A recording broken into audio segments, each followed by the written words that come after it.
नमस्कार, आप देख रहे हैं मिथिला 24/7 और मैं हरिशंकर झा क्षेत्र भर के तमाम खबरों के साथ उपस्थित हूँ।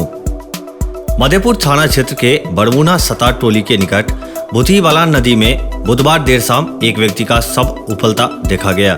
सूचना पाकर मधेपुर थाने की पुलिस मौके पर पहुंचकर शव को कब्जे में ले लिया। शव की पहचान घोंघटिया थाना क्षेत्र के रजुआही गांव निवासी 40 वर्षीय सीताराम सदाई के रूप में की गई है। इस बाबत मृतक के भाई दिलीप सदाई ने मधेपुर थाना में अप्राकृतिक मौत का मामला दर्ज कराया है, जिसमें कहा गया है कि सीताराम सदाई राजमिस्त्री का काम किया करता था और वह बिशनपुर गांव में काम करने पर जाने की बात कहकर बुधवार सुबह घर से निकला था। इधर देर शाम शव देखे जाने की सूचना पाकर परिजनों को घटना की जानकारी मिली। घटना के बारे में बताया गया है कि शौच जाने के क्रम में पैर फिसलने से वह भूथीवाला नदी में डूब गया। डूबने के बाद नदी का वेग उसे बहाकर मधेपुर थाना क्षेत्र के बड़मुना सतार टोली तक पहुंचा दिया। इस बाबत मधेपुर थाना अध्यक्ष हरिकिशोर यादव ने बताया कि सबको पोस्टमार्टम करवाकर उनके परिजनों को सौंप दिया गया है।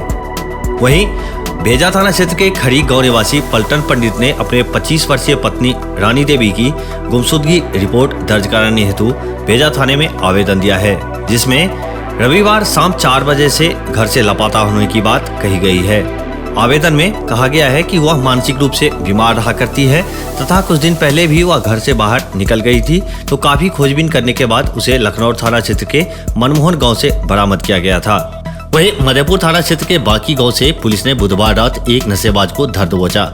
यह कार्रवाई एसआई त्रिवेणी प्रसाद सिंह ने पुलिस बलों के सहयोग से रात लगभग 8:30 बजे की। धराए नशेबाज की पहचान थाना क्षेत्र के फटकी गांव निवासी 32 वर्षीय अरविंद राउत के रूप में की गई है। इस बाबत थाना अध्यक्ष हरिकिशोर यादव ने बताया कि धराए नशेबाज को न्यायिक हिरासत में गुरुवार को भेज दिया गया।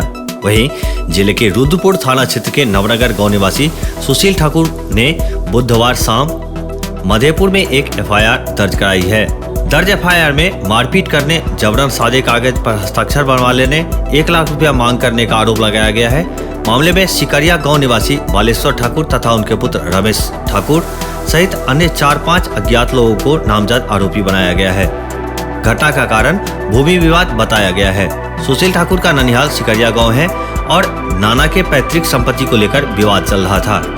थाना दिवस पर थाना द्वारा आरोपियों को नोटिस भेजा गया था, लेकिन वो लोग थाना दिवस में उपस्थित नहीं हुए थे। इस बाबत थाना अध्यक्ष हरिकिशोर यादव ने बताया कि एफआईआर दर्ज कर मामले में अग्रेतर कार्रवाई की जा रही है। क्षेत्र भर के और भी ताजा अपडेट के लिए मिथिला 24/7 चैनल को सब्सक्राइब करना न भूले। धन्यवाद।